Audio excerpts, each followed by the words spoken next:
Dear student, आज के lecture में हम परसेंटेज का सेकंड टॉपिक करा रही हूँ मैं, सेकंड पार्ट। मैंने फर्स्ट पार्ट में 25 क्वेश्चन करा दिए थे और मैं 26 क्वेश्चन करा रही हूँ, तो ध्यान से सुनिए। ये कह रहा है 20,000 रुपये का, 20,000 रुपये का मतलब गुना 20%, 20% का मतलब 20/4 का 15%, 15 मतलब 15/4 का 10%, 10/4। इसको मल्टीप्लाई कर लो, फोल्ड कर लो, फोल हो जाएगा 20,000। ये तो ये मल्टीप्लाई करेंगे तो 15 दूनी 30, 60 आ जाएगा। अगला क्वेश्चन देखो, एक संख्या में 42% और 28% के बीच का अंतर, इन दोनों के बीच का अंतर 210 है, तो इस संख्या का 59% क्या होगा? ये वही एक पीछे क्वेश्चन कराया था उसी की तरह है। देखो 42% और 28% का डिफरेंस कितना है? 42% और 28% का ये है 14%। 14% जो है 210 के बराबर है, तो 1% कितने के बराबर? 210/14। 14 एकम 14 और यहाँ पे बचा 7, 14 5 70। 1% जो है वो 15 के बराबर है, तो संख्या का 59%, 59 के 15 से मल्टीप्लाई कर दो, आ जाएगा हमारा आंसर। देखो 14% 210 के बराबर, 59 के 15 से मल्टीप्लाई कर दो, 59% पूछा है इसने। इस संख्या का 59% क्या होगा? इस संख्या का मूल संख्या पूछता तो 1500 रुपये आती, 59% पूछ रहा है तो 59 से मल्टीप्लाई करना पड़ेगा 59 की। ठीक है, 1000 का 25% का 1% का 1%, ये वही हो जाएगा जो अभी हमने पीछे किया था। 1000 का 25%, 25/4 का 1% का 1%, ये सारे परसेंट ऐसे कट जाएंगे और 25 चौक 1/4 आ जाएगा, 1/4 40 आ जाएगा। देख लो कट जाएगा, 25 चौक 4 और यहाँ पे 2 0, 1 0 1/40 आ जाएगा। तो इसको डिवाइड करेंगे तो इतना बन जाएगा। अब देखो 29 क्वेश्चन को ध्यान से देखो। दो संख्याएं एक तीसरी संख्या से क्रमशः 30% तथा 40% अधिक है। देखो पहली संख्या मान के चलते हैं, दूसरी और तीसरी। दो संख्याएं एक तीसरी संख्या, तीसरी ये हमारे पास संख्या से क्रमशः, तीसरी को हमने मान लिया 4, तो एक तीसरी संख्या से क्रमशः 30% यानी कि 130 और 40% यानी कि 140 अधिक हो, तो दूसरी संख्या पहली संख्या का कितने प्रतिशत है? दूसरी संख्या, ये दूसरी संख्या पहली संख्या का कितने प्रतिशत है? तो दूसरी संख्या पहली संख्या का पूछ रहा है, तो दूसरी संख्या कितनी है? 140 का। दूसरी संख्या पहली संख्या कितनी है? 130 इंटू 4, ये होएगा। इसमें थोड़ी सी मिस्टेक कर रखी है। दूसरी संख्या पहली संख्या का कितने प्रतिशत है, ये यहाँ से कैलकुलेट करेंगे, फिर निकालेंगे।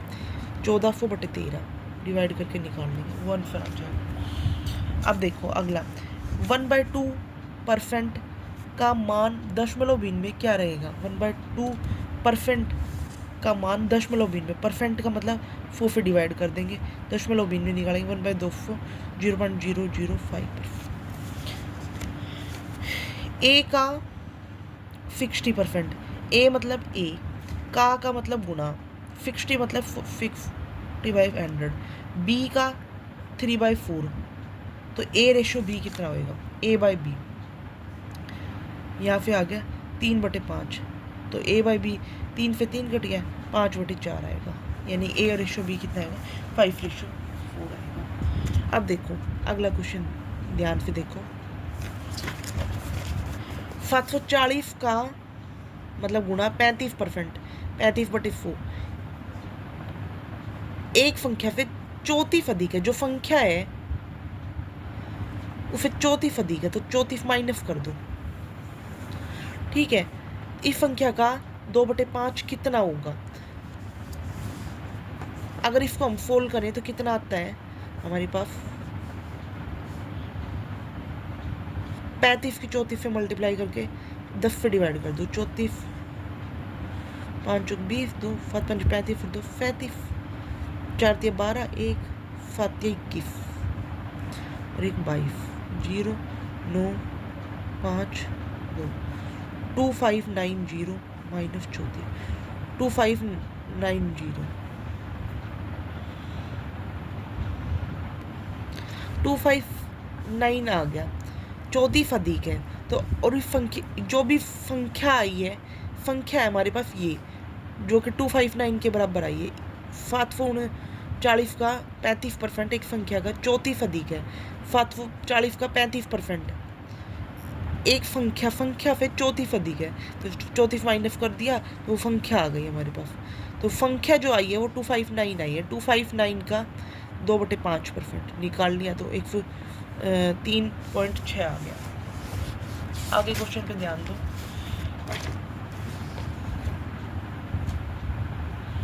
किसी वस्तु के मूल्य में पहले 10% की वृद्धि तथा इसके उपरांत 20% की वृद्धि की गई है। मूल्य हमारा कुछ भी था, मूल्य में 10% की वृद्धि कर दी तो 110 हो गया, 110/100। और फिर कह रहा है कि 20% की वृद्धि करी, 20% मतलब 120/100। यदि अंतिम बढ़ा हुआ मूल्य 33 है, यानी कि ये सारा 33 के बराबर है, तो प्रारंभिक मूल्य क्या था? तो भाई कर लो फोल यहाँ पे। मूल्य 33 × 10 × 10/11 × 12, 11 × 33, 3 चौक 12, 100/4 यानी कि 25 था पहले मूल्य। ठीक है, देखो अब अगला क्वेश्चन देखो 34। किसी वस्तु पर दलाली की दर 4% से बढ़ाकर 5% होने पर भी दलाल की मतलब आय अपरिवर्तित रही। तो इसमें क्या करते हैं, मैंने पीछे भी एक क्वेश्चन बताया था। देखो जब भी अपरिवर्तित टाइप का क्वेश्चन आ जाए, देखो मैंने बताया था यथावत ये चीनी के मूल्य में 20% कमी हो जाने पर भी खपत में कितने प्रतिशत वृद्धि करे? खपत है तो 20% की कमी हो रही है तो 20% कमी होने के 80 और 80 और इन दोनों का डिफरेंस कितना है? 20 बटे जो पहले था 80 × 4। तो यही करना है। मैं इन दोनों का डिफरेंस कितना है? 1/5 × 100, 20%। सेम क्वेश्चन है, मतलब रिपीट हो रहे हैं क्वेश्चन, पर वो रिपीट होने का तरीका अलग हो गया। तो ये समझ में आया। अब 35 क्वेश्चन पर आ जाओ। अब देखो 35 क्वेश्चन कि यदि 7% लवण वाले 12 लीटर घोल को उबालकर 4 लीटर पानी को वाष्पित कर दिया जाए तो शेष बचे घोल में लवण का प्रतिशत कितना है? 7% लवण वाले 12 लीटर घोल को उबालकर 7% लवण वाले 12 लीटर घोल को उबालकर 4 लीटर पानी को वाष्पित कर दिया। 4 लीटर को उड़ा दिया तो बचा कितना? 8। पहले कितना था? 12, बचा कितना? 8। तो 12 से 8 पे गया 7% लवण वाले 12 लीटर घोल को उबालकर 4 लीटर पानी को वाष्पित कर दिया जाए तो शेष बचे हुए घोल में लवण का प्रतिशत कितना होगा? तो भाई देखो 7 था तो 7% लवण वाले जल में है तो इसमें लवण का प्रतिशत पूछा है ना, तो लवण का 7 × 12/8 बस फोल्ड कर लो। 4 दूनी 8, 4 3 12, 21/2, 10.5%। देखो यही के 7% था और 12 लीटर से 8 पे आ गया तो 12 से 8 पे आ गया, 12 से 8 पे आ गया और 7 × 12/8 10.5। अब देखो अगला क्वेश्चन। सेब के मूल्य में 25% कमी होने पर एक ग्राहक को 240 में 2 किलोग्राम अधिक सेब मिलते हैं। घटा मूल्य प्रति किलोग्राम कितना है? तो भाई 25% कमी होने पर एक ग्राहक को, ये एक पीछे वाला क्वेश्चन की तरह है कि 25% कमी होने पर एक ग्राहक को 240 में कमी कर दी तो 240 में 2 किलोग्राम सेब अधिक मिलते हैं। तो यानी कि 240/2 120 रुपये आ गया। देखो भाई फिर डाइफ क्वेश्चन का तो ज़्यादा मुश्किल नहीं है।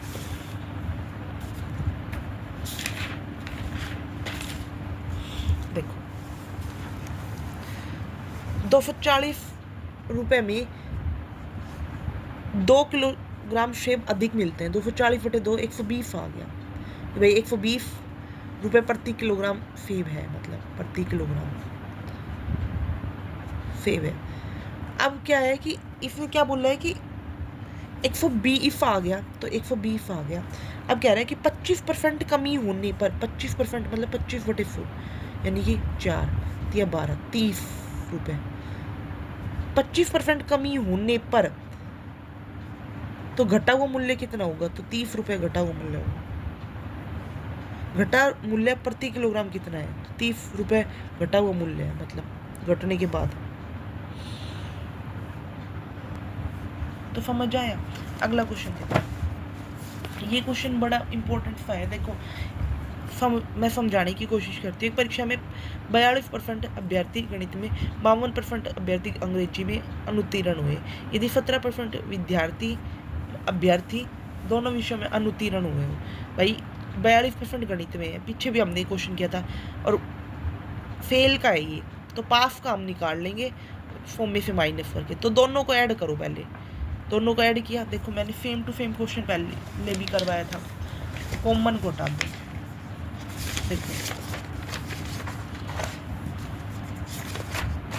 देखो यहाँ पे 80 था, 85 था, इन दोनों को हमने ऐड कर लिया था, फिर 75 को हमने माइनस कर दिया था। तो हमारे पास, इसने तो फेल प्रतिशत पूछा था तो हमने बता दिया 10 है।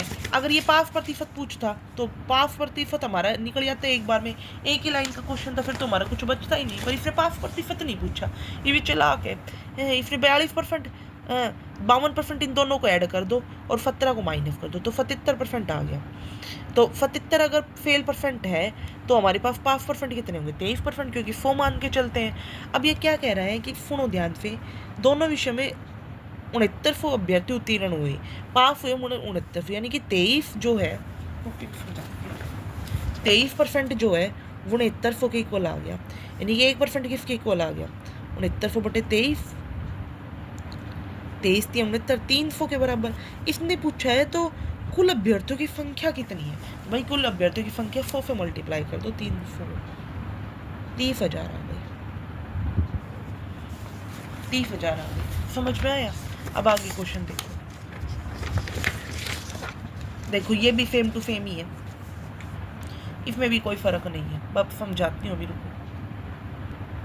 देखो 38वां क्वेश्चन देखो, किसी कक्षा में 72 विद्यार्थियों ने विज्ञान और 44 ने मैथ विषय चुना। यदि विद्यार्थियों ने जीव विज्ञान और गणित में से कम एक विषय चुना हो, ये थोड़ा सा क्वेश्चन चेंज हो गया, कम से कम एक विषय चुना हो, तो 40 विद्यार्थियों ने दोनों विषय चुने हो। अब देखो इन दोनों को वही ऐड करेंगे, 72 और 44 को ऐड करेंगे तो कितना आएगा? 6 यार, 116 आ गया। दोनों विषयों का अगर, तो इसका मतलब 16% विद्यार्थी जो है वो दोनों विषय चुन रहे हैं ना। हमने पीछे क्या किया था? यही किया था ना, दोनों को ऐड करके माइनस करते। 77% पास प्रतिशत विद्यार्थी दे रखे थे इसने 69, तो 69 पास परसेंट के।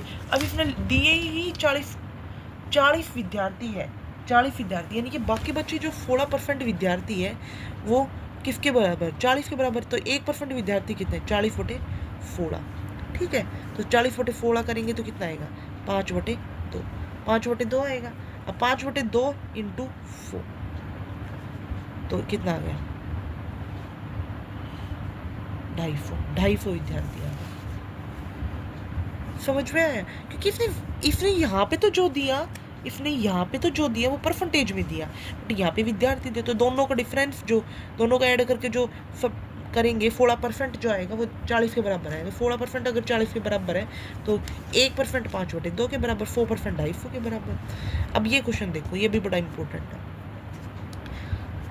किसी विद्यालय में लड़के और लड़कियों का प्रतिशत 3:2 है। लड़का हमारे पास 3 है और लड़की हमारे पास 2 है, अनुपात में है।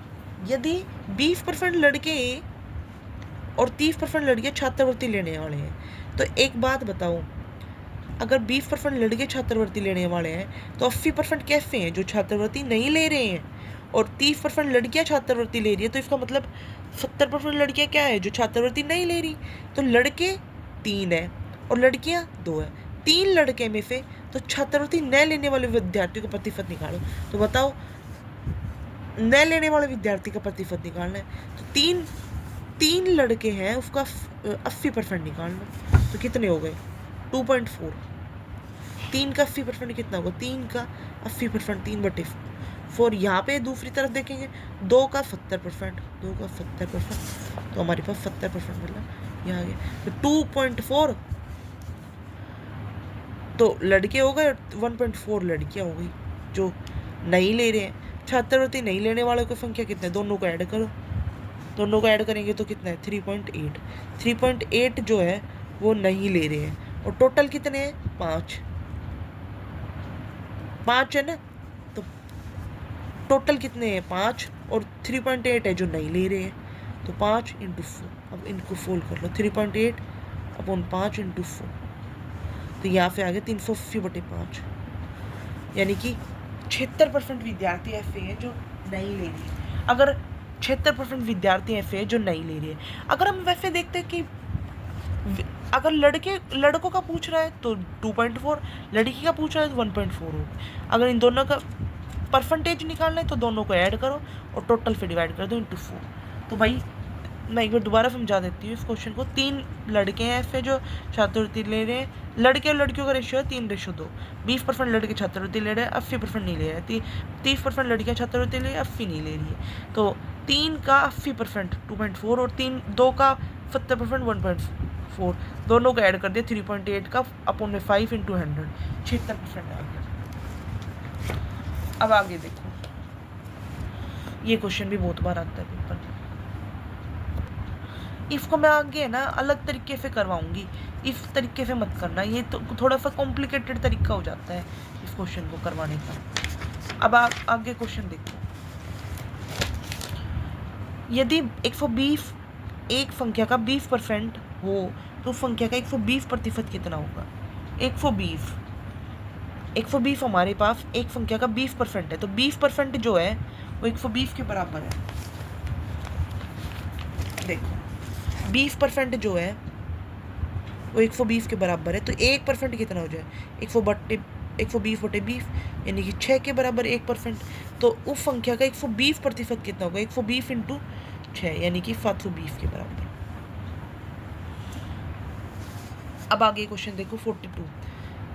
राकेश जी अपनी आय का 75% खर्च करता है और शेष बचा लेता है। उसकी आय में 20% वृद्धि हो जाने पर वह अपनी खर्च में 10% की वृद्धि कर देता है। तदनुसार उसकी बचत में कितने प्रतिशत वृद्धि हो जाएगी?